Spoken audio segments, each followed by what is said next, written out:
Bien, bonjour à toutes et à tous. On va poursuivre avec cette deuxième table ronde, cette seconde table ronde de la matinée. Je vais tout de suite vous présenter. D'abord, Nathalie. J'allais dire vous, mais on va se tutoyer, ça sera plus simple, on se voit quand même tous les jours. Tu es responsable du service expérience visiteur, études et qualité ici au Musée des Confluences. Tu es sociologue de formation et tu as rejoint le projet de préfiguration du musée, on va en parler notamment. Et tu t'intéresses aux enjeux croisés de la réception, de la médiation des savoirs en contexte muséal et tu coordonnes un certain nombre d'études ici au musée des Confluences.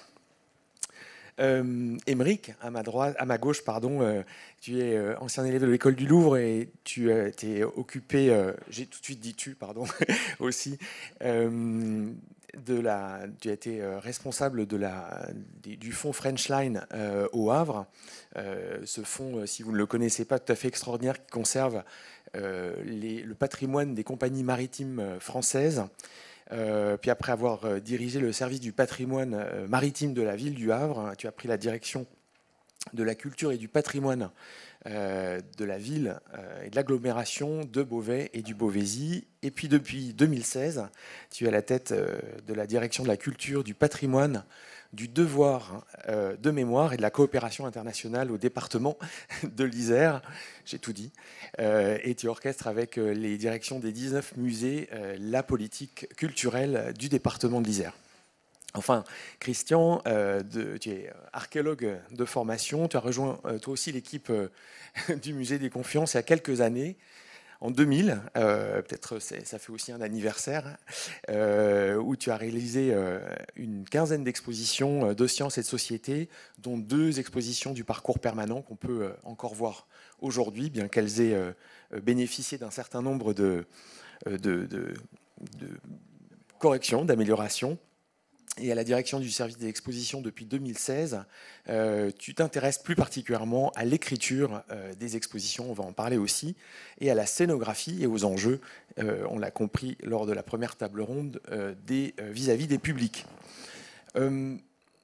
J'ai envie de vous poser tout de suite, pour entamer la question la plus difficile, parce que on l'a entendu lors de la première table ronde, il s'agit finalement, si on a perçu les conséquences de l'immersion ou de l'immersif sur les publics, il va nous falloir, nous, pendant cette heure et demie, explorer un peu les causes.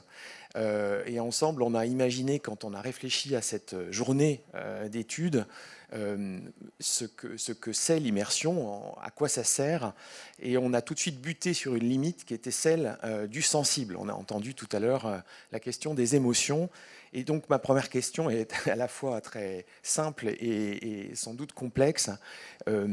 Qu'est-ce qu'un espace sensible, peut-être par rapport à un espace qui ne le serait pas? Émeric. Alors, pas facile comme question. Non, je pense que si, au contraire, elle est très simple parce que c'est ce qui nous anime au niveau des métiers de la culture et du patrimoine, c'est de faire partager et que, qu'on le veuille ou pas, on est des êtres sensibles, que l'exposition en tant que telle est une proposition sensible pour des personnes qui ont un corps. On est en station debout la plupart du temps. On a le toucher, on a la vue, on a l'ouïe, effectivement, on a tout ce qui nous entoure autour de nous. Et au-delà de ça, on a envie à des moments de dépasser nos seuils.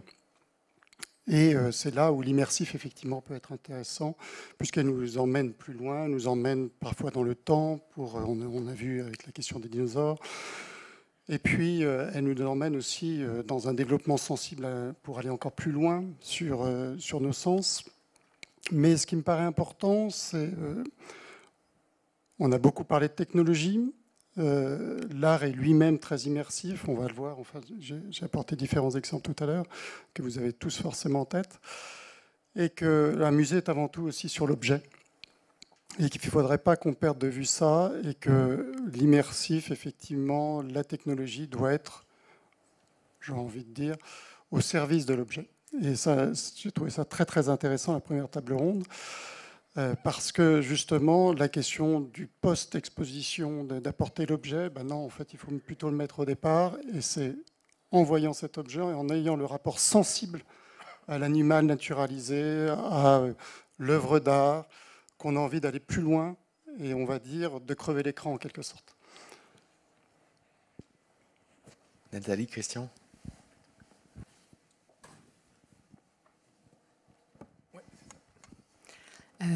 Mais effectivement, ce n'est pas une question forcément simple. Ce terme sensible, il est à la fois évident et complexe. Mais il désigne ce qui relève des sensations, comme on l'a dit tout à l'heure, les relations qu'on entretient avec les sons, les odeurs, les goûts, les perceptions visuelles ou tactiles, on l'a vu. Un espace sensible, ce serait aussi un espace bon, évidemment propice aux émotions et qui touche notre sensibilité, à la différence d'une expérience qu'on pourrait qualifier ordinaire, d'espace qu'on traverserait sans... qu'on jugerait presque dans une forme de banalité qui nous atteint pas. Un espace qui fait sens aussi, c'est-à-dire un espace où se manifestent des intentions qui font sens pour nous. Mais ça peut être aussi un espace sensible dans le sens, en termes de sujet ou en termes de un lieu qui peut être chargé symboliquement. Si on prend l'exemple de sites mémoriaux, de sites sensibles, ou de lieux qui peuvent faire l'objet justement de controverses, de prises de position pour des questions ou des enjeux d'ordre politique, religieux. Donc c'est vrai que le terme en lui-même, il peut recouvrir vraiment différentes réalités, et puis on verra dans la suite de notre propos comment ça se traduit quand on l'applique à l'espace même de l'exposition. Je ne vais pas en dire beaucoup plus. On pourrait dire que finalement tout espace serait un espace sensible dans la mesure où quand nous le traversons, nous utilisons nos sens, mais ce serait un peu court. En revanche, ce qui me semble être un espace sensible dans le domaine de l'exposition, puisque c'est ce dont on va parler, ce serait plutôt un espace qui fait sens pour le visiteur, et donc c'est plutôt les intentions du muséologue et du muséographe, les objectifs qu'on va déterminer en termes de contenu, mais aussi la narration qu'on élabore. Et finalement, ma réponse serait presque une question. Sans intention, est-ce qu'un espace est sensible ? Alors, je ne vais pas moi-même y répondre. Mais on va essayer d'y répondre. On va essayer d'y répondre pendant cette heure. De manière à avancer davantage et être peut-être plus concret, peut-être en prenant l'exemple du musée des Confluences, Aymeric, et pour tenter de répondre à la question que vient de lancer Christian, ce sensible ici, comment vous le percevez ? Premièrement, je tiens ici à remercier le musée des Confluences pour cette journée, et puis tout le bonheur qu'il nous procure depuis 10 ans, et le bonheur qu'il va nous procurer pour les 10 ans à venir. Non, ce qui est intéressant sur la question du musée des Confluences, c'est que premièrement, je pense qu'il a profondément réinterrogé la notion de musée, notamment bien sûr la question de muséum, qu'il est finalement assez proche du spectacle vivant et d'autres dimensions, avec la dimension boîte noire, c'est-à-dire qu'on est dans un espace sombre, où on invente une scénographie, où on vous tient par la main et on vous propose des choses et où on vous fait passer de différents espaces avec plusieurs propositions. Je pense par exemple à l'exposition Les Fleuves, où on avait à un moment aussi des œuvres d'art qui arrivaient. Alors, on voit toute la difficulté, justement, et je crois que c'est une grande force pour le musée des Confluences. Et on a tous envie de ça. On n'a pas forcément tous les mêmes espaces. Dans les 11 musées départementaux du département de l'Isère, c'est l'inverse. C'est-à-dire qu'on est dans des lieux patrimoniaux, des lieux chargés, avec les enduits de l'archéologie du bâti, avec un palais du XVIIe, un château aussi du XVIIe pour le château de Visil, et d'autres endroits, abbayes et autres. Et finalement, tout ça transparaît, et il faut qu'on travaille avec. Il faut qu'on dépasse cette immersion du bâtiment qui est déjà très forte pour aller quelque part, pour raconter une histoire, pour faire de la narration, pour expliquer une période, des œuvres d'art et autres. Et donc, on est totalement l'inverse. On apporte autre chose, Et à mon sens, ce qui nous relie, c'est avant tout la question de partager, la question de l'œuvre, et ça j'y tiens, de l'objet qui finalement a traversé le temps et essayé de le comprendre. On voit apparaître quand même une notion que j'ai envie d'interroger, c'est l'idée d'un espace, d'une boîte noire, hein, d'une black box, comme on peut les montrer ici, puisque tel est le choix qui a été fait initialement, et d'exposition qui se déploie dans plutôt des white cubes, et plutôt qui est attaché aux beaux-arts. Là, il y a un objet presque de tension. Est-ce qu'on peut être immersif dans un white cube et non immersif dans une black box, et l'inverse? Comment vous voyez les choses? Est-ce que c'est essentiellement, autrement dit, est-ce que c'est essentiellement une question d'espace, ou bien on va y venir de narration?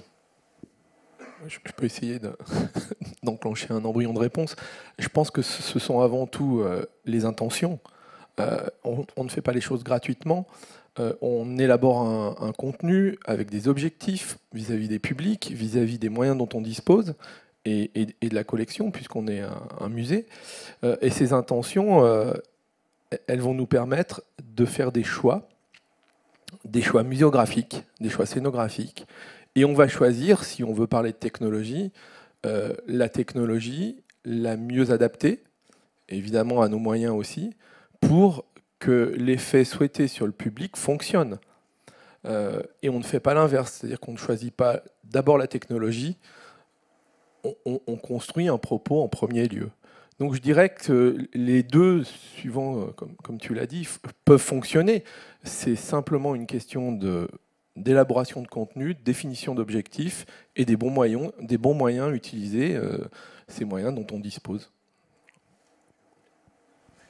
Alors peut-être tout à l'heure, Ludovic Maggioni nous a dit qu'il n'y avait pas de recette, et nous on l'a élaboré. Il y a beaucoup de tests. Il y a beaucoup de tests. Peut-être on peut en donner un aperçu quand même de la manière dont on conçoit ici au musée, tous les deux, une exposition dite immersive. C'est quoi une exposition immersive? Je vais reprendre un peu ce qui a été dit sur la table ronde précédente, parce que c'est très basique, mais c'est essentiel. C'est vraiment une immersion du visiteur dans le sujet, mais au propre comme au figuré. Donc le visiteur doit avoir la sensation d'évoluer au sein même du sujet. Pour ce faire, je dirais qu'il y a à peu près 3 éléments qu'on va utiliser, qu'on va développer. C'est d'abord ce qu'on a déjà identifié, la narration. C'est finalement l'histoire qu'on construit et la manière dont on la raconte, cette histoire. C'est le scénario qui amène l'information, qui amène la connaissance.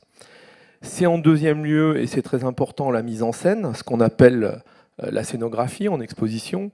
C'est l'environnement physique qui englobe le visiteur et qui se déploie aux moyens... Enfin, c'est là où on va déployer les moyens muséographiques. Et c'est en troisième lieu l'expérience de visite. Et c'est là où c'est, à mon sens, très important, parce que c'est là où va se rencontrer les deux éléments précédents. Et c'est là où ça va fonctionner ou pas. Ce que nous voulons faire vivre au public comme expérience, on utilise donc la scénographie, les moyens muséographiques, dont la collection, puisque, comme tu l'as rappelé tout à l'heure, nous sommes un musée avant tout. Et c'est là que vont se déclencher des interactions qu'on a souhaitées entre le visiteur et le sujet.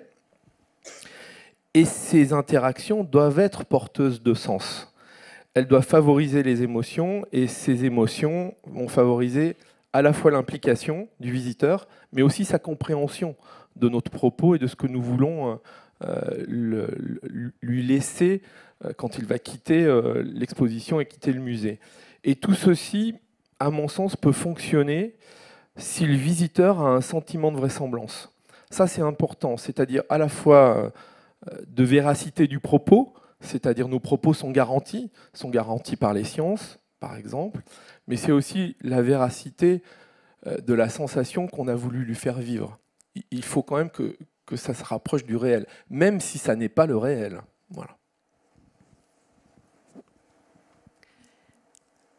Je compléterai juste ce que dit Christian par rapport à la question des publics. Donc moi, je réagirai sur on va vous montrer un certain nombre d'exemples d'expositions qui ont été conçues ici au musée à deux voix. Et donc je ferai des petits retours aussi sur des retours d'expérience de nos visiteurs. Mais juste pour resituer que la pratique de l'étude des publics et de l'évaluation au musée, elle date du tout début de sa phase de préfiguration. C'est pas des dinosaures. Le public est vraiment au centre du projet et elle est aussi liée à ce qu'on pourrait nommer un peu le concept de musée-laboratoire.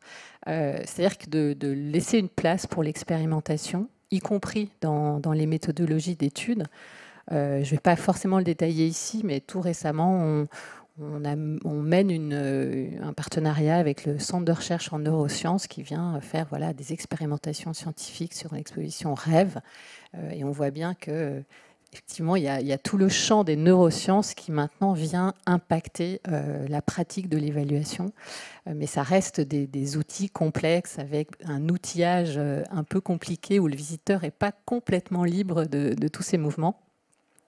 Mais quand on parle de laboratoire ou d'expérimentation, c'est aussi se donner la possibilité c'est-à-dire oser se tromper, accepter l'échec.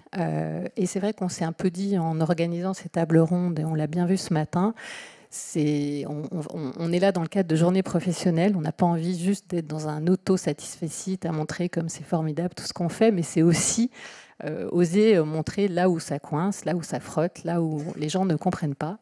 Et c'est du coup intégrer de façon assez systématique les retours d'expérience des publics justement à nos réflexions et à nos pratiques. C'est comme ça en tout cas qu'on essaye de travailler ensemble. Et du coup, on regarde, on observe l'exposition comme un dispositif de production de signification et aussi d'interprétation.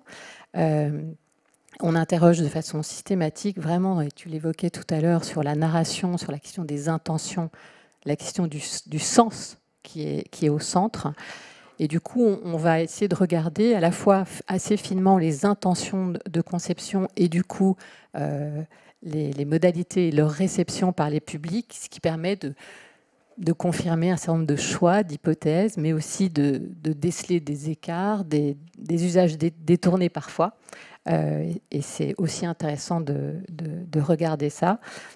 Mais si on reparle vraiment d'immersion, c'est un terme, je relisais des études qualitatives, des corpus d'entretien, c'est un terme qui est assez peu utilisé en termes de vocabulaire par les publics. Et puis c'est un terme qu'on utilise peut-être de façon plus récente nous-mêmes dans nos usages. Et c'est aussi on va dire un concept qui n'est pas si simple à évaluer en soi parce qu'il est multifactoriel. Mais on peut évidemment déceler tout un tas de vocabulaire comme être embarqué dans un voyage, regarder, être plongé dans un univers à part. Donc on a tous ces synonymes ou ces façons de décrire l'expérience qui renvoient justement à une forme à cette dimension immersive que peut être l'exposition. Et donc voilà, et on va essayer de l'illustrer à deux voix en vous montrant un certain nombre de visuels par la suite.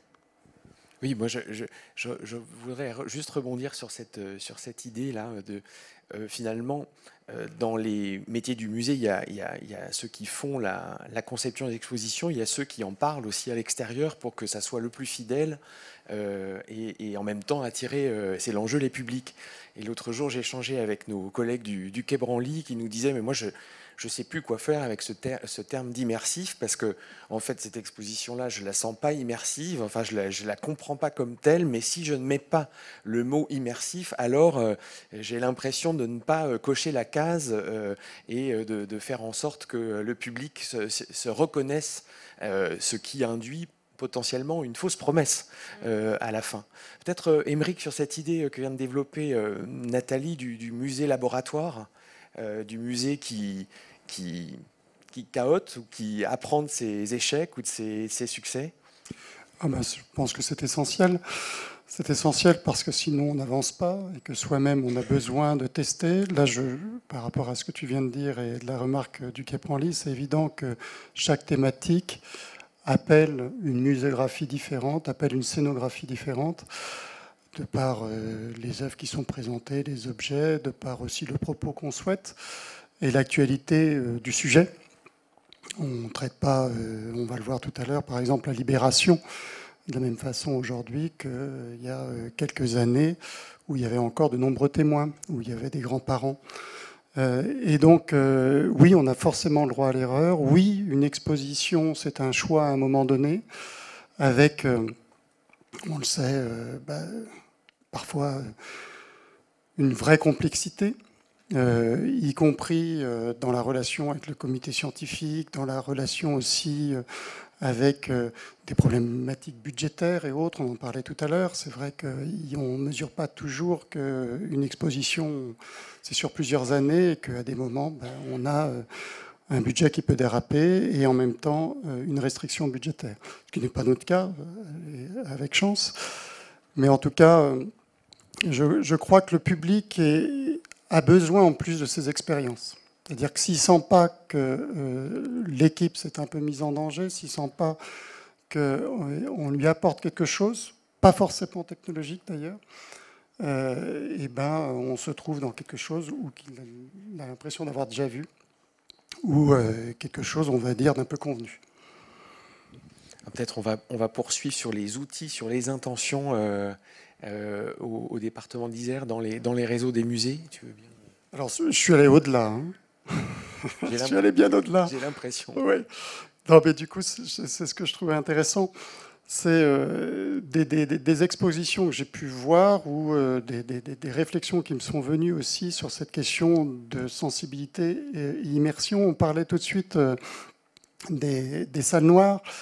Ça, c'est l'exposition La Beauté de Jean de Loisy, donc, dans le cadre d'Avignon 2000, avec clairement là une scénographie qui vient, on va dire, transcender l'objet qui n'est pas forcément là, normalement, enfin, qui est issu de la nature, qui n'est pas forcément là comme un objet d'art, mais qui devient quelque part un objet d'art. Et puis, avec ce titre très fort, c'est-à-dire et affirmatif, la beauté. C'est-à-dire, voilà, on vous dit, là, vous devez voir la beauté, la scénographie est là pour la transcender, pour la montrer. Et je trouve ça finalement assez intéressant à quel point, dans le monde des musées, on arrive à détourner les choses. Ça, c'est une réflexion que je trouve intéressante. La deuxième, c'est toujours, dans le cadre d'Avignon 2000, une magnifique pièce de Pennone, bien sûr, comme toujours, avec Respirate y Ombra, et où vous avez donc une salle du Palais des Papes qui est recouverte de laurier, avec une accumulation de feuilles de laurier, et puis ces poumons qui sont là représentés, et vous rentrez, vous êtes dans l'espace, on va dire, monument historique, avec la minéralité de cette pierre calcaire qu'on a donc au Palais des Papes, et puis vous arrivez, vous suffoquez avec l'odeur du laurier, qui vous prend à la gorge quelque part, avec ce côté décomposition également, et puis ce poumon qui vous rappelle que vous êtes là, vous respirez, comme les autres êtres vivants aussi respirent, avec bien sûr toute une évocation de Pétrarque. Et là, vous lui dites, mais oui, mais l'art contemporain nous donne depuis très longtemps de l'immersion, et de l'immersion qui va peut-être plus loin parfois que la technologie que l'on a aujourd'hui et qu'on achète à renfort j'ose pas dire de millions, mais en tout cas parfois qui va même jusqu'aux millions. Si on peut passer à la suivante, voilà, le Palais du Thé. J'aurais envie de dire que finalement, je ne sais pas quelle entreprise a fait les grottes de Lascaux, les grottes Chauvet, mais en tout cas, ils ne se sont pas trompés. Des millions d'années après, on est toujours subjugués. Et je pense à ces hommes préhistoriques qui rentraient dans ces salles et qui devaient se dire « Waouh, quel effet immersif !» On peut aussi bien sûr penser aux églises baroques et de la contre-réforme avec la volonté, là encore une fois, du clergé et du Vatican de renforcer justement pour aller au contraire de l'Église du protestantisme et de submerger par des émotions en disant voilà, c'est ça quelque part l'espace religieux, le sacré et Dieu. Et là, quelque part, le Palais du Thé avec Amantou, vous voyez qu'on ne voit même plus les angles de l'espace, de la pièce. Et finalement, on est submergé, non pas par une projection, mais par une peinture réelle et quelque part le pouvoir. On est là dans un lieu de pouvoir, on est là aussi dans un lieu où quelque part l'homme de la Renaissance n'a pas le développement des images qu'on a aujourd'hui, que ce soit la publicité ou autre. Et là, on a une relation très forte, mais qui est réservée finalement à très peu de personnes, puisqu'on est sur un lieu de pouvoir. Alors là, je bascule, on en a parlé, et merci tout à l'heure, des panoramas. Je bascule au 19e.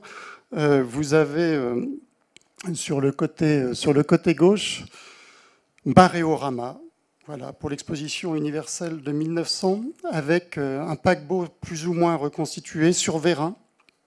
Donc nous sommes dans les années 1900, avec, vous voyez, une sorte d'immense toile qui fait 13 mètres de haut, avec 750 mètres de toile qui sont peintes, donc encore une fois sur 13 mètres de haut, et 2 cylindres. Et vous avez le public avec 700 personnes, un orchestre symphonique, et qui va sur le pont du paquebot et qui suit le voyage de Villefranche-sur-Mer à Istanbul. Une démesure des technologies. Aujourd'hui, qu'est-ce qu'il en reste ? Il n'en reste rien. Je pense que la plupart d'entre vous ne connaissez pas forcément ce dispositif. Mais on voit à quel point cette recherche d'immersion existe depuis toujours et à quel point elle nous anime. Un autre lieu que je vous incite à aller voir à La Haye, qui est le panorama, qui est sans doute un des rares panoramas qui existent encore. Ces abstractions qui vont même plus loin, qui ont fasciné les générations précédentes dans les années 1880 jusque dans les années 1900. Quand vous allez aux Champs-Élysées, le théâtre de Marigny, tout ça, ce sont des anciens panoramas. Et donc là, c'est tout simple. Vous avez une vue à 360 degrés avec donc une toile peinte, une espèce de plage, plus ou moins, avec du bois flotté et autres, des bruits de mouettes. Et donc vous restez là et vous regardez, vous contemplez. Très intéressant entre les deux, entre l'image animée et l'image fixe. Le côté reposant, vous êtes juste à côté de la mer d'ailleurs, hein. Il suffit de faire 5 km pour aller sur la plage de La Haye. Mais je vous incite à aller voir parce que je pense que c'est important sur cette question de l'immersion et de voir qu'on a d'autres moyens d'immersion qui sont très très fortes. Et là, on le ressent, la beauté, le côté mat de la toile. Enfin, voilà, je ne vais pas trop développer parce que j'ai tellement d'images, puis il faut que je tienne le timing, Cédric m'a bien demandé. Donc là, on bascule dans les musées du département de l'Isère. Je ne vais pas tous les montrer, mais le musée de la Révolution française, avec un lieu magique, un palais, un château ducal, donc des ducs de Lesdiguières, avec un grand parc, et puis avec un très gros travail qui a été fait pour adapter ce château à un musée, avec, en travaillant justement, on a excavé la cour centrale avec une immense salle qui fait à peu près 500 mètres carrés, qui est la salle de la République. Et puis, vous voyez les fondations, donc vous vivez en quelque sorte la construction du château, vous vivez encore une fois le rapport très fort à la pierre, à la minéralité. Et puis là, tout simplement, on va dire des grandes tartines, j'aurais envie de dire, du 19e siècle, avec les tableaux d'histoire, des œuvres qui font plus de 5 mètres de long, non, 8 mètres de long, pardon, et sur 5 mètres de haut. Et avec l'architecte de l'époque qui a eu l'idée de mettre ces œuvres au niveau du sol et d'enlever les cadres. Et là, vous revivez, c'est-à-dire que vous êtes plongé, vous êtes immergé dans l'œuvre. Et vous voyez, là, les visiteurs, vous avez l'enrôlement des volontaires d'un côté, avec bien sûr défendre la République, défendre la France contre les forces hostile, hein, donc étrangère, et puis de l'autre côté, la terreur, avec donc les derniers instants des condamnés qui vont bientôt monter à l'échafaud, avec deux émotions différentes, aussi très fortes. Et donc vous voyez qu'avec du vieux, on arrive à faire du neuf. Je reste dans le domaine de l'histoire, le musée de la résistance et de la déportation, avec un très beau projet. On doit déménager le musée de la résistance et de la déportation au Palais du Parlement, où on aura beaucoup plus d'espace. Mais aujourd'hui, on a seulement un espace d'exposition de 70 mètres carrés. Et la volonté, donc, pour traduire cette histoire, d'être sur un projet immersif avec différents écrans et de mêler les images fixes et les images animées, donc des films d'époque, de ne pas s'amuser à animer des images fixes, hein, les photographies, et de mêler les émotions, c'est-à-dire la simultanéité de la libération, avec en même temps la liesse que l'on voit, mais en même temps la découverte des charniers, les femmes tondues, on va dire les règlements de compte, et cette justice, on va dire, sauvage qui se fait. Et là, encore une fois, vous voyez le musée de la Révolution, vous êtes sur la peinture d'histoire du 19e, 1850, et là, une époque qui est beaucoup plus récente, mais comment on traduit l'histoire, comment on la fait prendre conscience, comment on arrive à vous toucher. Et là aussi, finalement, il n'y a aucun...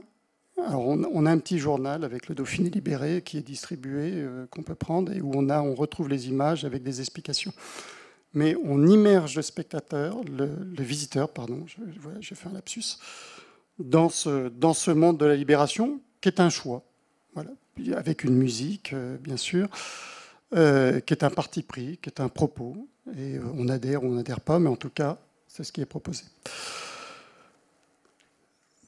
Un autre musée départemental qui est le musée archéologique Saint-Laurent, qui là est une église éventrée. Vous êtes sur une sorte de mezzanine qui est une tribune et vous voyez devant vous les fouilles d'une nécropole, on va dire, du IVe siècle, où il y a des très beaux tombeaux, et puis donc de la fin Antiquité tardive, et puis jusqu'au XVIIIe siècle. C'est-à-dire que vous avez à peu près 1300 ans de générations qui sont enterrées là. On travaille beaucoup sur l'anthropologie, on souhaite développer ça. Et puis, vous avez un dispositif avec un écran qui projette le site à une certaine époque, et avec un système lumineux qui permet d'éclairer les vestiges qui correspondent à cette époque. Et un aspect saisissant, très fort, et une adhésion du public qui est toujours assez extraordinaire. Et on est très proche de la mort parce qu'on voit des squelettes, on marche par-dessus, pas des squelettes, bien sûr, il y a des vitres, hein, mais des sarcophages. Et voilà, donc là encore une fois, le rapport, l'immersion dans le temps, l'immersion dans ce qui nous reste, dans la trace, dans la mémoire, et c'est un lieu très très fort. Bon là, beaucoup plus classique, hein, on en parlait avec Cédric l'autre jour, il faut montrer bien sûr tout simplement les période-rooms, alors qui sont plus que des période-rooms, qui sont tout simplement des lieux habités, puisqu'on a différentes maisons d'illustres, les frères Champollion, le peintre Ernest Hébert, vous avez le musée Berlioz, et là tout simplement on est immergé. Alors ça peut paraître un peu désuet, mais quelque part ça n'est pas tant que ça. La plupart des générations n'ont pas forcément vécu avec des meubles anciens, ne savent pas forcément comment les choses s'appellent, comment les choses fonctionnent et autres. Il y a on commence à avoir des générations d'IKEA et autres, ou du Formica. Donc voilà, une proposition qui est immersive également et qui, je pense, a du sens, enfin qui a toujours du sens.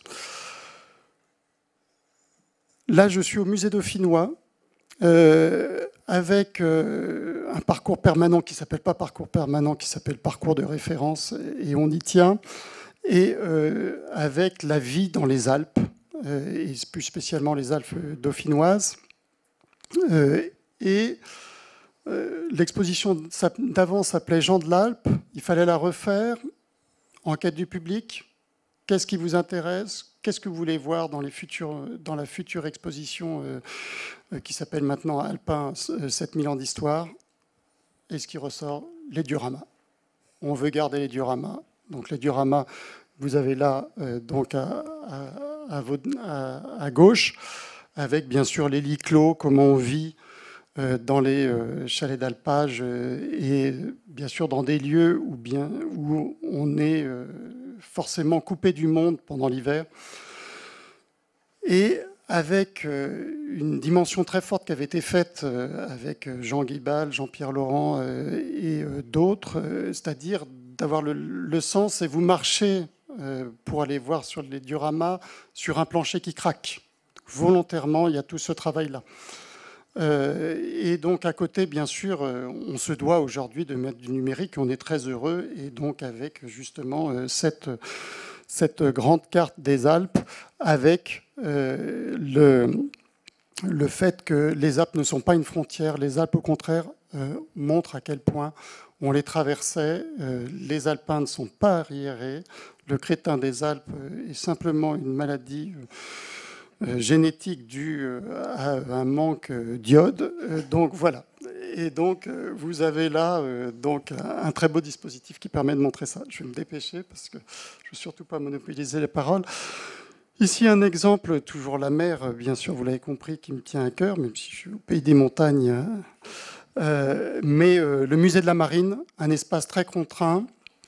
L'ancien palais de Chaillot, qui a été construit pour l'exposition de 1889, réhabillé après en 1937 pour l'exposition universelle de 1937. Et là, vous voyez finalement la difficulté, mais une certaine réussite quelque part, je pense, à mêler des œuvres, mêler de l'immersif avec cette fameuse vague pour rappeler aussi le monde de la mer. Le monde de la mer est fondamentalement immersif. Quand vous êtes au milieu de la mer en bateau, vous êtes forcément autre part, quelque part où vous n'avez pas l'habitude d'aller, avec les odeurs, avec les sons, avec également le roulis du bateau.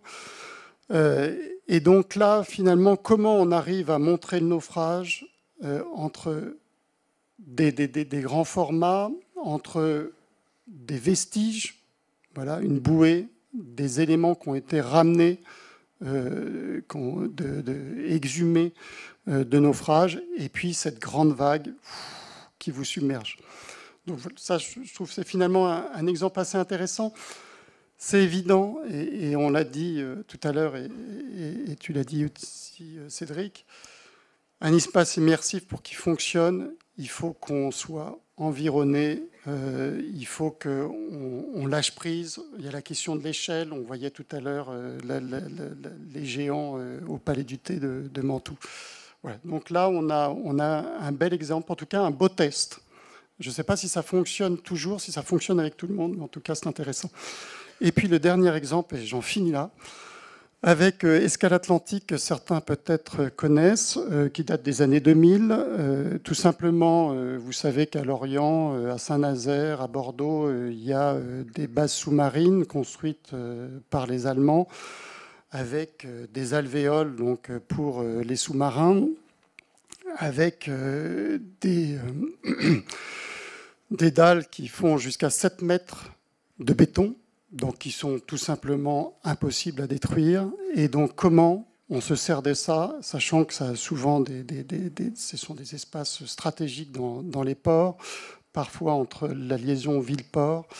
Et donc à Saint-Nazaire, on a l'idée de créer une boîte suspendue à l'intérieur, dans une alvéole. Vous passez la passerelle, vous arrivez dans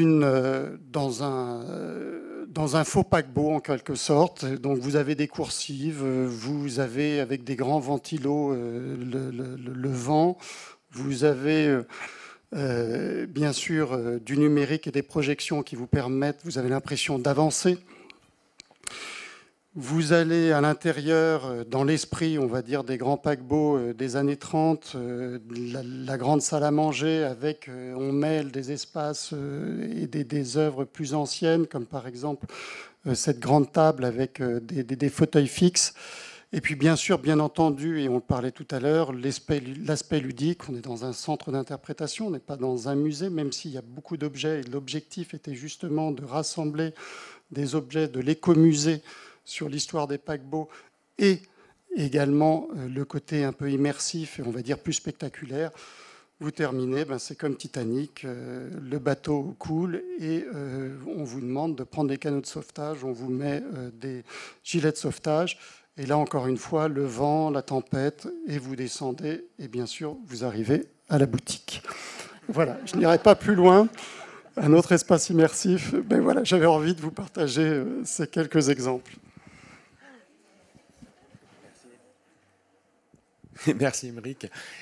La chute est intéressante aussi parce qu'on en parlera peut-être où ça apparaîtra la question de l'immersif qui déclenche une telle émotion qu'elle peut se transformer aussi dans la boutique et dans l'économie des musées. Ça n'est pas neutre.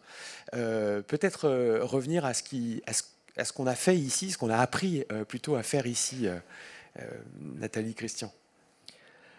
Oui, tout à l'heure, Nathalie l'a dit, que dès le départ du projet, on a formé les équipes et surtout, on a pensé le musée et les espaces d'exposition comme un grand laboratoire où on nous donnait les moyens de tester des choses. Et comme tu l'as dit, Nathalie, des fois ça ne marchait pas, des fois on en retenait quelque chose qu'on a pu utiliser plus tard. Et je voudrais dire que c'est une chance de travailler dans un musée, parce que c'est encore le cas, où on vous donne la possibilité de ne pas réussir, en fait. C'est possible. Alors évidemment, il ne faut pas que ça marche à tous les coups, mais on vous laisse cette marge de manœuvre qui forcément vous donne un champ de possibles à concrétiser, à créer. Et ça, je dirais, c'est à la fois fondamental et c'est sans doute ce qui fait aussi, je pense, le succès de ce musée, cette marge de manœuvre. J'ai pris cet exemple pour commencer un peu ce qu'on va vous dire avec Nathalie, parce que j'en ai été le chargé de projet. C'était en 2005 et 2006. C'est une exposition qui s'appelait Ni vu ni connu, qui était sur la thématique du camouflage. Et à l'époque, quand on m'a demandé d'en faire l'exposition, le cahier des charges était assez simple. C'était de faire une exposition immersive, mais de manière globale, c'est-à-dire que l'immersion devait se retrouver à tous les étages de ce projet. Et ça a été l'approche de cette expo. En fait, il fallait tester l'immersion à la fois dans la scénographie, dans le graphisme, dans la position du corps des visiteurs. Et ça allait jusqu'à, et Nathalie le montrera, jusqu'à faire vivre des expériences de camouflage, donc faire disparaître le visiteur, se duper de lui, tout en lui expliquant qu'on s'était amusé avec ses usages pendant le scénario. Ça a permis aussi d'élaborer en fait un processus qu'on a conservé, c'est-à-dire demander aux concepteurs de l'exposition, c'est-à-dire les scénographes et les graphistes, de travailler ensemble dès le départ du projet. Et là, vous avez un exemple de graphisme de l'exposition et de mise en scène, où vous voyez que la figure du camouflage est présente partout. Et les deux qui ont travaillé sur ce projet, la scénographe Eve-Marine Basio et Tiffaine Massari pour le graphisme, se sont tellement amusées sur ce projet qu'elles ont publié, quelques temps après l'ouverture de l'exposition, dans un article, ce qu'elles ont défini comme un concept de scénographisme qu'on retrouve aujourd'hui dans la littérature et qui a été en fait pensé par elles au moment de ce projet. Je vais laisser la parole à Nathalie. Et juste pour compléter ce que disait Christian, donc cette première expérimentation, on va dire, dans les choix de scénographie en particulier. Donc, on a fait une étude de réception de cette exposition qui a vraiment marqué les publics, et notamment sa forte capacité d'interpellation qui a amené le visiteur à être dans une posture de recherche des intentions de conception de façon un peu permanente, parce qu'il y avait ce jeu du caché révélé qui le poursuivait tout au long de son parcours. Et dans l'expérience, on avait été jusqu'à remettre au public une carte dès le point de départ de sa visite, qui était munie d'une puce RFID, ce qui ne lui avait pas été annoncé au départ, qui, lors de ces différentes interactions lors de son parcours, enregistrait le temps passé, ses interactions avec certains dispositifs. Il pouvait être pris à son insu dans un espace médiatique où il était pris en photo, etc., etc. Et à la toute fin, il devait redéposer cette carte et ça lui révélait toutes les informations qui avaient été collectées à son insu. Et ça a du coup généré un espace, on va dire, propice à la médiation et au débat qui a été très apprécié. Il fallait évidemment lui révéler cette vérité à tout prix. On parlait aussi du contrat de confiance que les visiteurs ont avec le musée et qui est vraiment très important. Donc on avait aussi, ça avait été mis en place en lien avec un partenariat avec la CNIL. Enfin, on avait fait ça dans les règles, mais c'est vrai qu'on avait joué ce jeu du camouflage pour aussi faire prendre conscience au public de sa propre expérience dans son parcours de ces enjeux liés à la traçabilité, à ce qui nous arrive tous les jours, mais dont on n'a pas forcément conscience à ce moment-là. Je voulais aussi revenir sur la manière dont on a posé les choses à ce moment-là dans le processus d'élaboration des expos, mais aussi dans ce qu'on voulait développer sur le projet Musée Confluence, et notamment, vous voyez qu'on précise en 2008 dans Pratiques d'exposition, c'est la série d'ouvrages qui constituait un peu le projet culturel et scientifique. Et dès 2008, on précise bien que les discours sont associés à des muséographies immersives et sensorielles, et surtout le rapport à l'objet au travers de l'émotion et de la connaissance. C'est-à-dire que dès cette époque-là, on a posé quand même les prémices de tout ce qu'on allait développer par la suite dans les projets. Je voulais commencer ensuite par ce que nous avons fait à Confluence, bien évidemment, et nous remettre dans le contexte. Hélène nous l'a dit au départ de l'exposition, le projet Confluence est dans un mouvement de nouvelle muséologie, c'est-à-dire de démocratisation des musées, rendre accessible le musée au plus grand nombre, et notamment au public qui ne viennent pas au musée. Et ça passe aussi par la désacralisation de l'objet de collection et surtout de sa présentation. Donc, dès le départ, on s'est dit, pour diminuer la distance et l'intimidation que l'objet de collection peut faire vis-à-vis d'un public averti ou non averti, on va le sortir de la vitrine. Donc, c'est ce que vous voyez là dans l'exposition Société avec une collection de céramique. On sort l'objet de la vitrine, on ne le met plus sur son piédestal, son soclage est fin, on essaye de le faire même disparaître si c'est possible, pour que l'objet soit vraiment très très proche du visiteur, que sa vue ne soit pas occultée par une vitre. Mais ceci peut avoir aussi quelques limites, on le verra après. Et surtout, quand on fait ça, quel effet ça a vraiment sur le public? Parce que l'intention, c'est de rendre accessible au plus grand monde, mais est-ce que ça marche?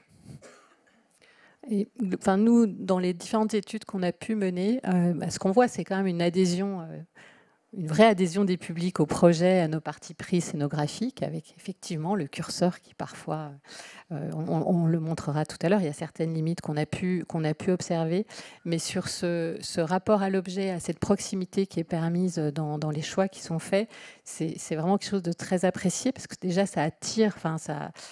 Il y a une attention qui est plus fine et qui permet de regarder vraiment la collection dans tous ses détails. Et on a tout un tas de retours, de verbatim, de retours d'expérience des visiteurs qui pointent à quel point cette proximité les touche. Ils évoquent le fait de ne pas avoir cette barrière qui met à distance, qui les invite à parfois avoir envie de les toucher. Donc on est aussi, on a dû... on le verra plus tard, mais c'est vrai qu'on a été jusqu'à proposer des objets à toucher au musée. Et ça crée aussi du trouble, parce que là où on a cette interdiction un peu, enfin voilà, comme une habitude des musées de ne pas se rapprocher trop près des objets, le fait de cette proximité invite aussi à certains visiteurs, notamment une partie d'entre eux qui n'ont pas forcément ces codes. Donc on a été confrontés parfois à ce trouble, ou à certains qui s'interrogent même sur le statut de l'objet, si on peut le voir d'aussi près, est-ce que c'est l'original, l'authentique qui est là devant mes yeux? Et comme on l'a évoqué, excusez-moi, je me suis trompé de flèche. Comme on l'a évoqué, l'exercice atteint parfois ses limites. Nous avons fait évoluer les mises à distance avec le temps. On a commencé à quelques dizaines de centimètres, on en est à 90 et ça a l'air de se stabiliser depuis quelques temps parce que il faut évidemment pas mettre les objets en danger. Je vous ai montré cet exemple, c'est dans Éternité où on a une collection de pièces africaines qui illustrent les ancêtres en fait par rapport à la mort et au rituel funéraire. Et là, on a été obligé de prendre, il n'y a pas si longtemps, la décision de mettre une protection vitrée pour protéger la collection, car c'était au moment où certains activistes venaient dans les musées, décrochaient les pièces ou partaient avec elles. Et forcément, ça comporte, enfin, ces comportements fait comporter des risques aux pièces de collection qu'on ne voulait pas prendre avec ces pièces. Donc on a maintenant une vitre qui les protège. Le soclage aussi. Alors ça, c'est un vaste sujet et très important parce que, comme je le disais précédemment, on essaye de faire disparaître le soclage pour n'avoir de visible que la pièce qui est exposée. Dans les pièces comme celle-ci, qui sont des grands squelettes paléontologiques, on en a plusieurs dans le parcours permanent, ce qu'on essaye de faire, c'est déjà de faire disparaître le soclage. Ce soclage, vous voyez, qui était assez conséquent, puisqu'on a, je ne vais pas les compter, mais en poteau, on en a 6 ou 7. Vous avez un soclage qui soutient les défenses qui sont comme une sorte d'armature, comme un appareil dentaire presque, qui soutient le poids des défenses. L'exposé à Confluence a permis plusieurs choses. Ça a permis de faire quelques corrections de présentation, notamment des corrections anatomiques. Les défenses avaient été montées à l'envers, mais ça, c'est parce qu'à l'époque, on n'avait pas encore trouvé de mammouth congelé où on pouvait vérifier des hypothèses. C'est aussi, vous allez le voir, une position qui est plus naturelle et qui est plus dynamique. Et forcément, quand on n'a plus cette forêt de poteaux, le rapport que vous avez à l'objet est beaucoup plus réaliste et forcément différent. Ça va plus loin, je ne vous ai pas présenté parce qu'on ne pouvait pas non plus présenter tout.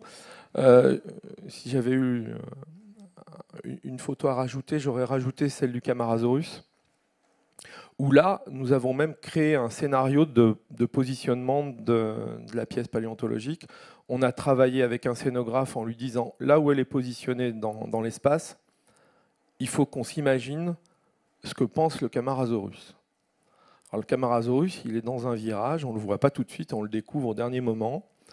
Et le scénographe a dit ça serait marrant qu'on imagine sa position comme le Camarasaurus est en train de courir, il entend du bruit, les visiteurs arrivent dans la salle, il s'arrête d'un coup. Bon, on se dit un peu au départ, c'est une élucubration. Et puis on en parle au paléontologue, spécialiste du déplacement des dinosaures. Il dit non, mais c'est intéressant parce que c'est une position qui est tout à fait possible à Soclé. Et on est parti là-dessus. Bien évidemment, le visiteur n'a aucune connaissance de cette intention. Par contre, il va vivre la découverte de l'objet, en l'occurrence un spécimen, d'une façon différente. On est loin de la posture statique précédente. L'éclairage aussi, qui est fondamental. Ici, on est dans l'exposition Origine, on est dans une lagune tropicale de plusieurs dizaines de millions d'années, qui se trouvait dans l'Ain, pas très loin d'ici, à 40 km. Et comment faire ressortir la très très grande qualité de ces fossiles. On est dans une carrière calcaire où c'est fossilisé naturellement ces spécimens. Eh bien, c'est avec un éclairage rasant, un éclairage individuel. On n'est pas sur un éclairage qui nappe la totalité de la collection. Et avec, vous l'avez vu, des pièces qui sont décollées du mur, qui flottent un peu, avec un cycle de luminosité qui va tirer vers les bleus. Là, la photo ne le montre pas, pour donner cette impression d'eau, en fait, puisque ce sont essentiellement des animaux marins.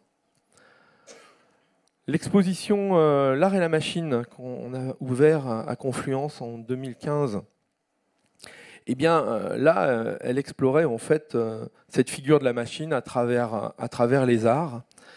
Et pour présenter ces grands tableaux 19e d'industrie, de fonderie, de hauts fourneaux, là, on a travaillé avec un concepteur lumière qui a proposé au scénographe de faire un cadrage à l'intérieur des cadres, en fait, pour les faire un peu oublier et pour faire émerger, en fait, les scènes du noir. Là, j'ai forcé un peu la lumière pour que vous voyez bien les œuvres sur la photo. Mais l'idée était vraiment que l'image se projette vers le public et le public soit dans l'image, en fait. Petite anecdote, ça marchait tellement bien que certains visiteurs nous ont dit mais c'est bluffant parce qu'on voit les flammes bouger. Alors on disait oui, c'est effectivement on a beaucoup travaillé sur l'éclairage, mais en fait c'est le grill technique qui, avec les vibrations des publics qui étaient à l'étage, faisait vibrer un peu les projecteurs. Ça n'était pas voulu, mais parfois le hasard fait bien les choses. L'exposition sur la piste des Sioux en 2021, où à partir d'une collection de pièces qui dataient du XXe siècle, mais créées par les Indiens Lakota, qui, dans une tournée en Europe, venaient avec leurs costumes. Puis ces costumes ont été vendus par eux avant de repartir aux États-Unis. Un collectionneur a retrouvé ces costumes, a pisté les familles à partir de photos qu'il retrouvait dans des ventes aux enchères, parce que tous les Bruxellois avaient pris des photos de cet événement. Et il a retrouvé les noms, il a retrouvé les familles. Et là, on a, par exemple, en fond, cette mise en relation entre cette famille, dont on connaît le nom, hein, bien sûr, et les vêtements que portait, notamment, vous voyez à droite, le vêtement de cet enfant que vous pouvez retrouver sur la photo noir et blanc, ou du petit enfant à gauche. Voilà. Là, c'est vraiment incarner finalement le costume qui a été porté et faire cette relation assez simple pour le visiteur. Utilisation encore de l'image fixe. Là, on est dans l'exposition Hugo Pratt, Ligne d'horizon, en 2018, où là, le challenge n'était pas simple. Comment faire une exposition sur la BD immersive, c'est-à-dire sortir de l'archétype de l'exposition BD où on expose des planches et avec quelques objets reconstitués, Et là, tout l'enjeu, c'était comment est-ce qu'on met à l'échelle le visiteur pour qu'il soit à la dimension des cases de la BD. Et là, dans l'œuvre dessinée de Pratt, il allait dans les musées, il se nourrissait d'une bibliographie pour, dans ses histoires, utiliser et figurer des objets qui ont réellement existé, des objets ethnographiques. Donc tout l'enjeu de l'expo, c'était montrer les vrais objets, mais les mettre en relation avec la bande dessinée, mais sur la même échelle en fait. Donc comme on ne peut pas rapetisser le visiteur, on a agrandi les cases de la BD pour faire vraiment un projet immersif, même en reprenant dans les vitrines le trait noir des cases. Donc là, c'est une question d'échelle. Toujours, on revient dans l'art et la machine. Là, c'est une œuvre de Tinguely qui sonnait, mais qui n'était pas en activité tout le temps dans l'exposition. Comment redonner le mouvement à une pièce qui, elle, doit être en mouvement? Et bien là, c'est en utilisant l'image animée. C'est un extrait des temps modernes de Charlie Chaplin quand l'ouvrier est pris dans la machine et dans une frénésie, il continue avec ses clés à tourner les boulons. Et c'était aussi l'idée que le public qui contourne cette image, et on voit ces ombres quand on reste dans la salle, que le public soit pris dans la machine. Et là, en l'occurrence, c'est une image animée qui vient en fond d'une pièce de collection. Juste par rapport à ces questions d'image ou d'écran aussi, hein, on a vraiment des retours intéressants des publics qui, à la fois, quand ils viennent au musée, s'attendent à trouver des formats plutôt inédits, c'est-à-dire de ne pas retrouver, Ludovic, tu le disais tout à l'heure, des formats télé classiques qu'on trouve dans nos environnements quotidiens. Et il y a aussi des questionnements émergents sur le trop-plein d'écran. Et du coup, des visiteurs qui nous renvoient des questionnements de choix, de positionnement sur attention, notamment vis-à-vis des plus jeunes, en disant bon, quelle est votre position là-dessus? Parce que ça devient aussi, pour le coup, un sujet de société. Donc, il y a une relation assez ambivalente à la question et à la place de l'écran que nous renvoient les publics. L'exposition Rêve que vous pouvez actuellement voir. Alors là, vous êtes devant une œuvre. C'est une œuvre de Girardin qui date de 1891, mais c'est une copie. C'est un plâtre, en fait, copie de l'œuvre originale, qui est une sculpture en marbre. Alors, là, vous voyez derrière une image qu'on verra animée un peu plus tard. Et c'est un contrepoint, enfin un fond comme l'image précédente, mais là animé. Mais on est venu produire une image qui raconte, on va dire, c'est la figure du cauchemar, qu'on a rajouté finalement sur une œuvre dont ça n'était pas forcément l'inspiration. Et toute la question ici, c'est la question de la limite. Qu'est-ce qu'on peut faire avec une œuvre ? Je dois vous avouer que c'est des questions qu'on a eues dans l'équipe et je ne sais pas si on l'aurait fait sur l'œuvre originale. Voilà. C'est la question que je pose. C'est peut-être la limite. Parce que si l'artiste n'y a pas forcément pensé, est-ce qu'on peut s'autoriser à faire ça? Alors nous, on se l'est autorisé parce que ça n'est qu'une copie et le cartel l'explique.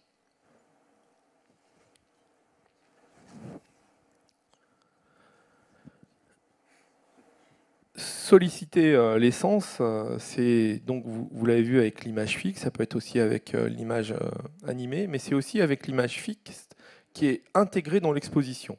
Là, on est en forêt, une exposition que vous pouvez voir aussi actuellement, qu'on a élaborée avec Vincent Munier.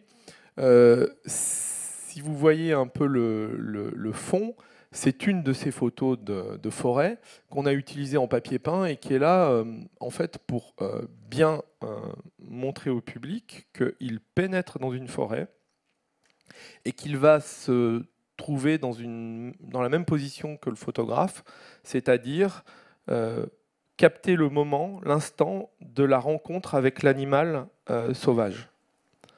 Mais pour que ça fonctionne, il faut que l'environnement qu'il découvre soit la forêt.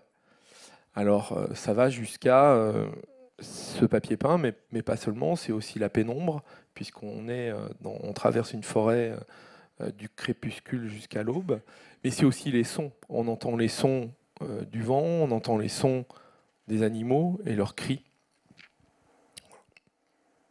Là, juste pour compléter, parce qu'on évoquait aussi la question des limites, ça fait un peu débat entre nous, je vous l'avoue, je ne sais pas pour vous, professionnels, mais c'est vraiment re-questionner ces partis pris. Donc ici, le parti pris, ça a été de présenter ces images sans texte, et l'intention, c'était de mettre le visiteur dans la posture du photographe naturaliste qui découvre des spécimens qui traversent furtivement la forêt, donc sans éléments d'accompagnement, etc. Et là, je pense qu'il y a un décalage, et en tout cas, la question que ça nous pose, c'est aussi la question de l'implicite ou de l'explicite, quand on les met au regard des intentions des concepteurs, des scénographes. Voilà, là, pour le coup, je pense que ce n'est pas perçu par nos publics, parce que les observations montrent que voilà, les visiteurs traversent très rapidement cette salle sans s'arrêter, parce qu'en fait, ils ne savent pas où fixer leur regard et ils ne comprennent pas forcément ce qu'on attend d'eux. Donc c'est aussi voilà, la limite de l'exercice, mais dont on a discuté en interne. Et on a discuté il n'y a pas si longtemps que ça pour préparer cette intervention. Et je partage ce que je ne partageais pas il y a quelques années, la remarque de Nathalie, parce que souvent quand on pense à un projet, on aime que le public découvre par lui-même. Et que c'est implicite, ça devienne une révélation. Ça a plus de force que quand on lui explique. Mais il faut bien avouer que parfois c'est trop subtil.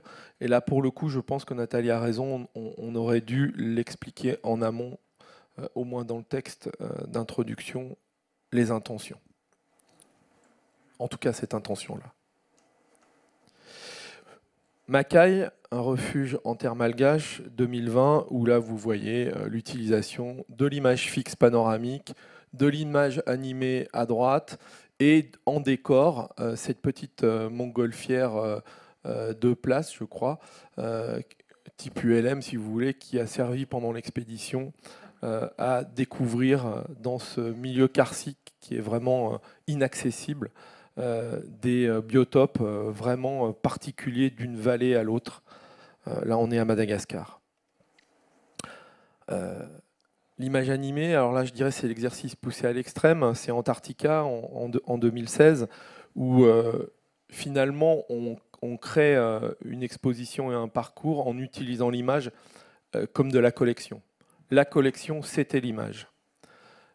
Et ça va jusqu'à cette salle de 360 degrés où vous êtes au milieu des monts chauds et vous vivez leur vie assez dure pendant un moment où vous avez le vent, la neige, le froid, et on avait rajouté des ventilateurs, et le public s'en souvient parce que le public a, et c'est là où c'est intéressant, on en parlait ce matin, où le cerveau va vous faire imaginer ce que vous ressentez en le décuplant, à vraiment penser qu'on avait baissé la température dans cette expo, alors que pas du tout.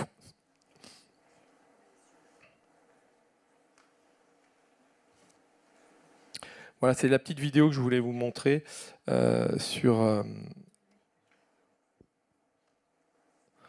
Rêve, que vous pouvez voir actuellement, où vous avez en bas la figure de l'ombre cauchemardesque avec l'ombre de l'œuvre qui respire, et en haut surtout l'utilisation en très très grand format qui nappe l'entièreté de l'exposition, où vous avez, grâce à l'intelligence artificielle, bien cadré, la production d'images telles qu'on peut se les produire pendant le rêve.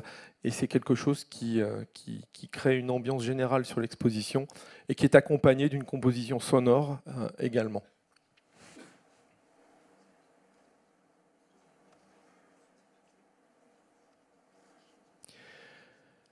Le son, c'est très important en fait. On en a parlé ce matin et on peut faire des choses qu'avec le son. Mais le son, c'est parfois ce qui va vous donner une cohérence à ce que vous avez construit avec la lumière, avec la mise en scène, mais il manque quelque chose. Là, c'est l'exposition Épidémie, que vous pouvez voir actuellement aussi. C'est une exposition qui raconte l'histoire des épidémies à travers le temps, mais qui fait des sauts dans le temps. Donc c'est un fil chronologique, mais avec des sauts. On passe de l'Antiquité au Moyen-Âge, du Moyen-Âge au XIXe siècle, par exemple. Donc, comme l'espace est relativement ouvert, on a demandé au groupement scénographique une composition sonore qui avait un double enjeu, à la fois renforcer la cohérence de l'ensemble du parcours, mais aussi créer une sorte de tension, parce que le sujet, c'est quand même les épidémies, mais sans être anxiogène. Vaste programme. Normalement, vous devriez l'entendre.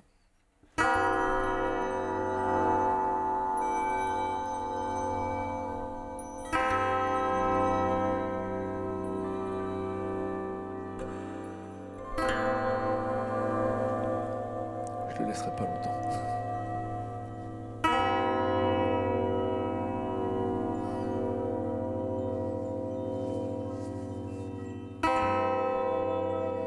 Et par moments, vous avez des sons un petit peu plus stridents qui viennent un peu vous interpeller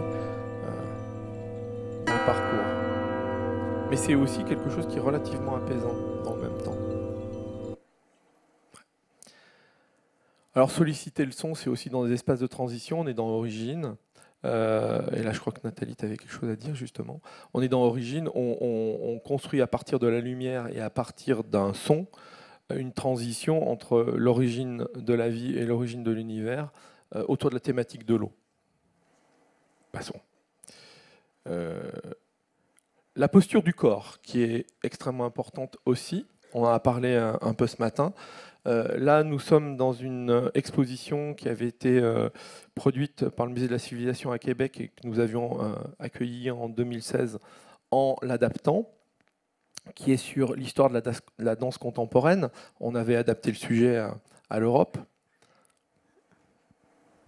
Juste rapidement, on a aussi réalisé une étude de réception de cette exposition qui présentait pas d'objet pour le coup. Donc là aussi, c'était une expérience pour nous.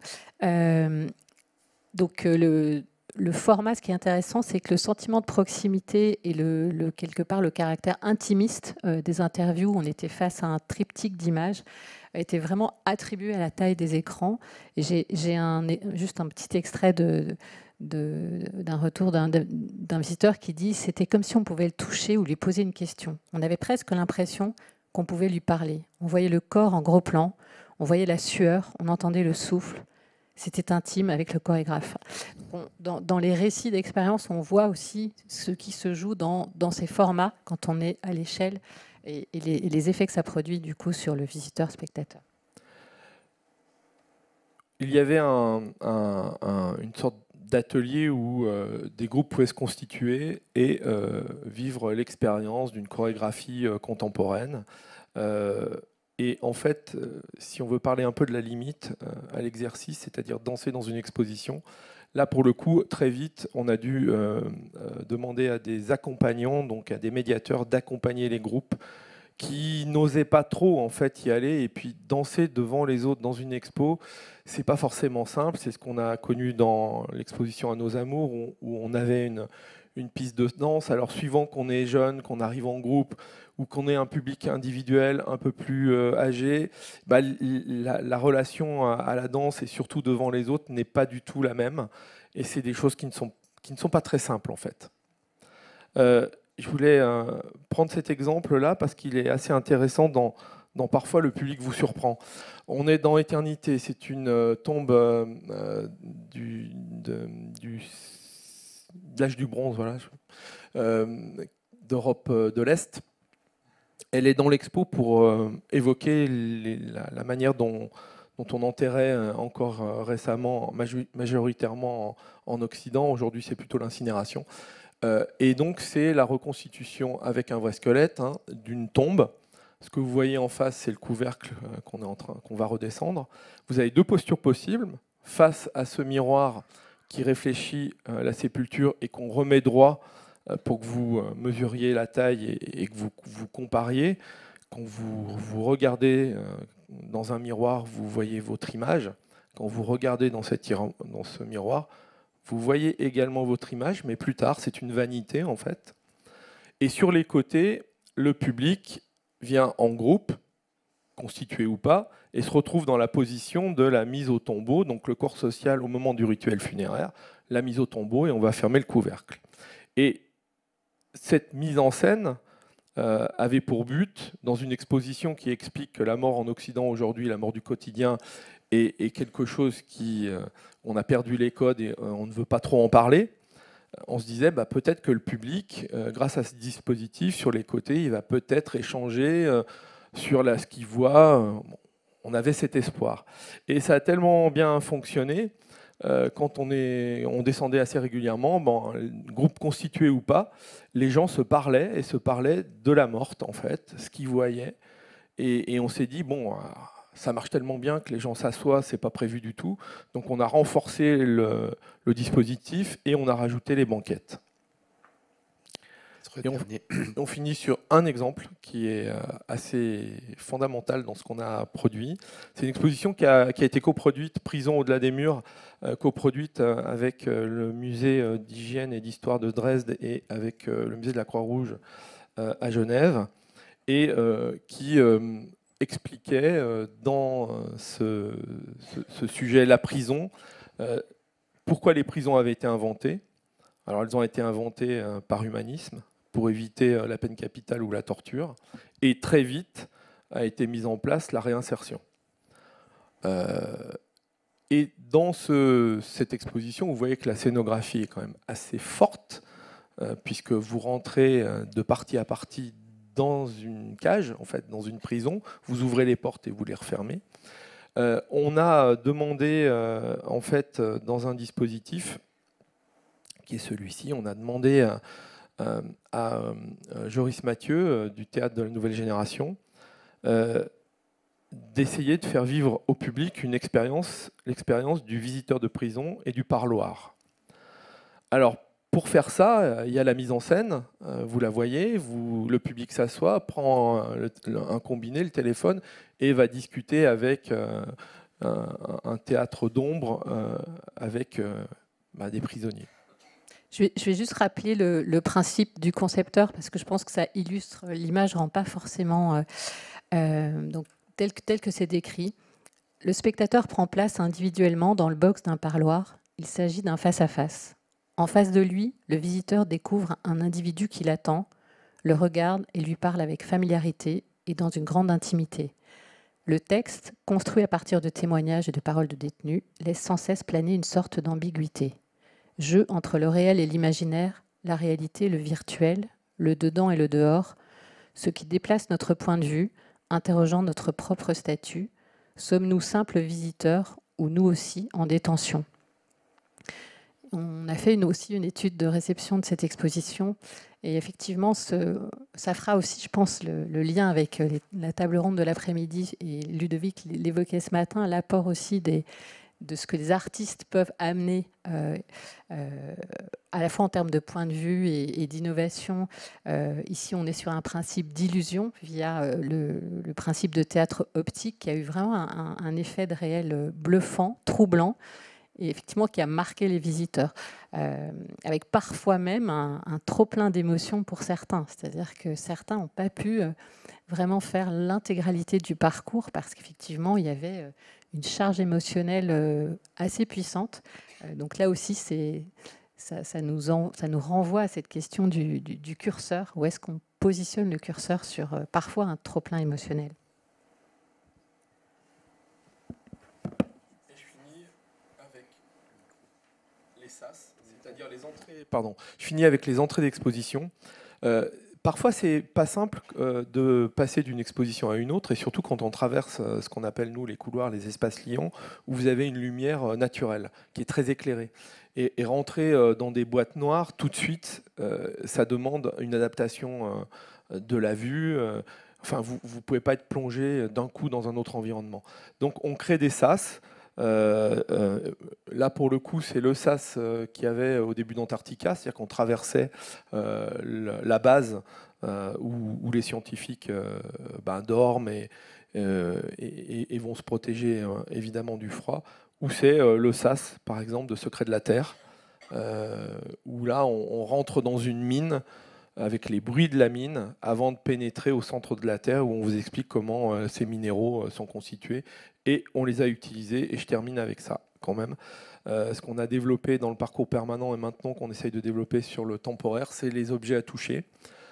Les vrais objets à toucher, c'est-à-dire qu'on va demander, on va proposer au public de toucher des choses qu'il n'a pas l'habitude de toucher, et de véritables objets. Là, on parle d'un fémur de Camarasaurus, on parle d'une ammonite, mais on peut parler aussi d'une météorite qui recèle dans des petits micro-diamants de la matière qui est plus vieille que la Terre, qui est plus vieille que le Soleil, et c'est ce qu'on peut toucher de plus vieux sur Terre actuellement. Et toucher quelque chose qui est plus vieux que la Terre sur laquelle on est, je pense que ça peut créer l'émotion et quelques souvenirs. Voilà. Pour ceux qui n'auraient pas touché cette ammonite, elle se situe au 2e étage du musée. C'est une façon de... Merci à tous les trois de conclure cette table ronde autour... peut-être ça sera un essai de synthèse, même s'il y aura une synthèse cet après-midi, des enjeux de la matérialité et sans doute des récits qu'enclenche l'immersif dans une expérience collective en fait, des espaces au musée. Je ne sais pas si vous voulez réagir à cela ou si on passe tout de suite la parole à la salle. Aymeric, peut-être. Non, oui, je crois que la question de la matérialité, elle est essentielle. Elle est essentielle parce qu'on a parlé de musées, d'objets, d'œuvres, et que quelque part, cette matérialité, elle reste. L'immersif et l'image passent, avec toujours... Alors, ça a été évoqué tout à l'heure, finalement, le statut de l'immersif. Clairement, ce qu'on a fait au musée de la Résistance et de la Déportation, je l'associe quelque part à une œuvre qui est refaite, et à d'autres moments, de l'immersion n'est pas du tout une œuvre et n'a pas cette vocation-là. Donc là, on est loin de la question de la matérialité, mais je trouve que la question du statut d'immersion est intéressante. Peut-être juste pour reparler aussi de la relation du public au musée. Je suis assez surprise de voir qu'à la fois, on est sur une espèce de mise en tension, et on le montrait sur le recours à des technologies où on est dans le contemporain, etc. Il faut évoluer, il faut proposer des innovations, etc. Et en même temps, un souhait assez fort que nos institutions restent des espaces refuges, en rupture quand même avec le monde consumériste, et qu'on ait des institutions qui invitent à rester curieux, à apprendre à regarder. Et j'ai juste une citation de quelqu'un qui disait « Moi, là, j'ai envie de m'asseoir, de rester dans la pénombre à côté de l'ours. Si je revenais, j'irais là. Je ne bougerais pas pour m'imprégner. Je profiterais pour rester plus de temps ici, parce que c'est vrai que l'atmosphère invite à ça aussi, à la réflexion. J'aurais envie de faire ça. Réfléchir à ce que je vois et aux impressions que j'ai eues. » Voilà, je suis toujours assez touchée par ce que les publics nous racontent.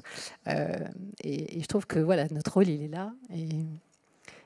Et voilà, de garder ce qui fait notre ADN, je pense que c'est essentiel. Merci à tous les trois.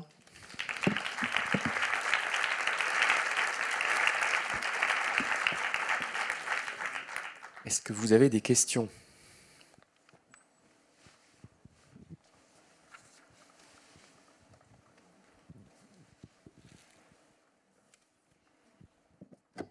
Bonjour, merci beaucoup pour vos interventions. Depuis ce matin, comme tout le monde, moi, je me demande ce que c'est que l'immersion. Et dans les exemples qui ont été cités, je remarque que très souvent, il y a un côté fracture avec le réel. En fait, je suis au musée, mais en même temps, je ne suis pas tout à fait moi. Je suis autre. Je suis un manchot, je suis dans une BD, je suis face à un dinosaure. Donc tout ça, ça me semble être des ressorts très ludiques. Et c'est un mot qui est revenu un petit peu ce matin. Donc je m'interroge sur le rapport entre ludique et immersion. Et ça me fait penser à une expérience qui avait été mise en place au musée des Confluences, qui n'a pas pu être citée, mais c'était l'escape game Chronolab, qui en fait immergeait le visiteur dans une salle. Il pouvait manipuler des objets, résoudre une enquête, etc. Donc voilà, ça m'interroge sur ce lien entre ludique et immersion. Est-ce que vous pouvez réagir ? Alors, je dirais que ce qu'on utilise dans les expositions, c'est moins le ludique que l'expérience vécue par le visiteur pour, comme je disais tout à l'heure, favoriser sa compréhension. Mais ce n'est pas le jeu en lui-même. Si je poussais un peu l'exercice, je dirais que c'est le plaisir plus et le souvenir qu'il en aura et qu'il gardera.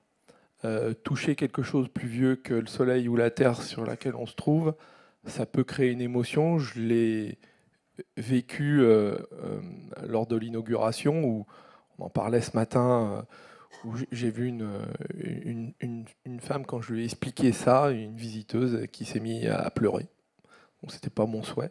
Mais le vertige du temps et de l'espace a fait que il y a eu cette émotion-là. J'espère qu'elle s'en souvient encore, en fait. Et que ça n'a pas été triste, mais ça a été un moment de compréhension, peut-être, du vertige de l'espace-temps, quoi. En fait, c'est plutôt, je dirais plutôt le plaisir que le côté ludique. Alors, bien évidemment, on peut, dans des interactifs, jouer même avec le groupe avec lequel on est venu ou avec d'autres visiteurs. Mais c'est pas tant le jeu qui est important, mais c'est plutôt ce qu'il va en conserver, ce qu'il va comprendre du jeu qu'on leur a peut-être fait jouer, quoi. Voilà. Donc plutôt l'émotion, en fait, c'est ça ? L'émotion comme un moyen, mais pas comme une fin en soi. Oui, pour ma part, je souscris totalement à ce qui vient d'être dit. Je crois que qu'est-ce qu'on attend d'un musée et pourquoi on y va à un instant T pour une exposition ?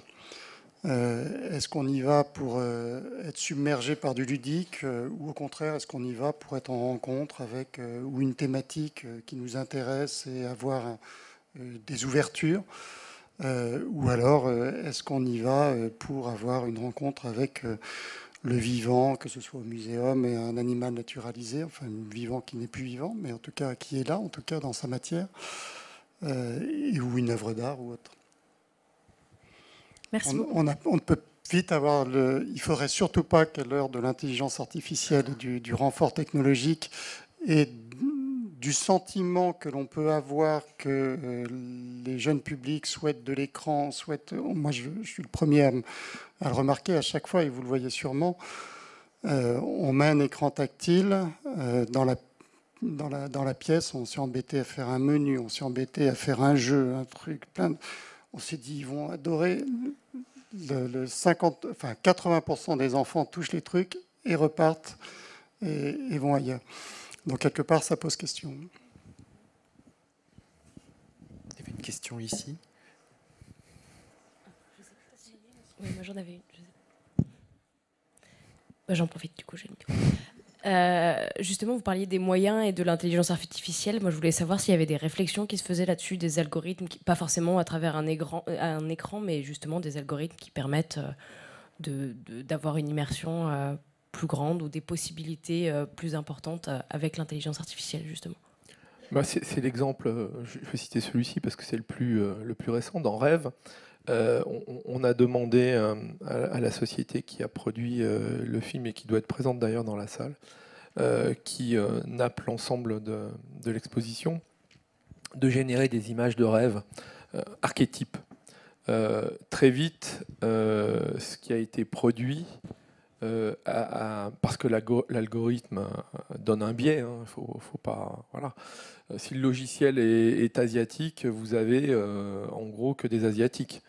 Si le logiciel est nord-américain, vous allez avoir des images qui ressemblent plus à des images qu'on peut trouver par exemple dans la publicité sur la télévision américaine ou des images qui ressembleraient peut-être plus à des spots de campagne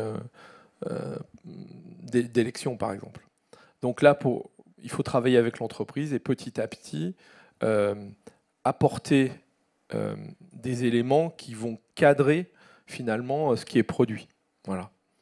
Mais sinon, la production, elle est très intéressante parce qu'elle génère à la fois des images qui n'existent pas, mais c'est des images qu'on a rêvées ou qui ont été rêvées par d'autres, qui sont des images références. Donc il faut les créer. Et puis c'est aussi, et ça c'est intéressant, c'est un rêve. On passe, comme on dit, du coq à l'âne. C'est-à-dire qu'on passe d'un moment à un autre. Les transitions sont ni queue ni tête, en fait. Et il faut le rendre possible dans un film. Donc c'est là où le morphing va passer d'une image à une autre de manière douce et cohérente, ce qui ne pourrait pas être fait avec des images... Bon, alors ce serait un très très gros travail et ça ne serait pas le même coût, quoi. Peut-être on va prendre une dernière question avant de... Oui. Merci. Déjeuner. Merci pour cette présentation. Non, je voudrais rebondir justement sur la notion de transition, puisque c'est très important que le visiteur se mette en posture d'ouverture, des émotions en relation avec la thématique qu'il va aborder dans l'exposition. Et justement, dans ce circuit de visite, vous l'avez évoqué, il y a de la peur, il y a parfois même des réticences à utiliser un dispositif parce que voilà, ça procure trop d'émotions. Comment construire un parcours équilibré émotionnellement justement? Comment on distille et comment on alterne ces pics d'émotions? Et par exemple pour le choix, je reprends de rêve avec ce monstre qui arrive. Est-ce que voilà, il est dans un emplacement, dans un temps de visite approprié? Est-ce que vous voyez que il faut terminer la visite sur quelque chose de plus doux? Enfin voilà, c'est surtout sur le circuit et l'expérience de visite. Alors, l'exposition, c'est un rythme. C'est un rythme aussi bien dans le scénario que dans les usages de matériel, de dispositifs. Mais c'est aussi un rythme, par exemple, des assises pour se reposer. Ce qu'on oublie souvent dans les parcours d'exposition. Donc c'est un rythme. C'est aussi en amont prévoir que ce dispositif-là, il ne va pas forcément être adapté à tous les publics, donc on avertit. Dans Rêve, par exemple, il y a un avertissement à un moment donné sur une petite salle où il y a des extraits de films, de longs métrages qui peuvent être durs pour des jeunes publics ou pour des publics qui n'ont pas envie d'être confrontés à des images qui pourraient les choquer. Donc on prévient. Mais on ne l'escamote pas, quoi. On ne le retire pas du scénario. On le conserve parce que le public est différent, est tellement diversifié. Et ce qui peut choquer pour l'un ne choquera pas pour l'autre. Par contre, on prend un certain nombre de précautions pour que le plus grand nombre puisse voir le maximum de choses dans un projet. Mais on est quand même en amont, on essaye de faire attention. Et puis parfois, voilà, il n'y a pas de recette miracle comme on le dit. On teste et c'est aussi en faisant parfois des erreurs qu'on évite de les reproduire, quoi. Mais de recettes miracles, je pense qu'il n'y en a pas. Merci beaucoup. Bien, on va vous inviter à rejoindre la galerie Émile Guimet en mezzanine pour le déjeuner. Merci à vous pour votre attention.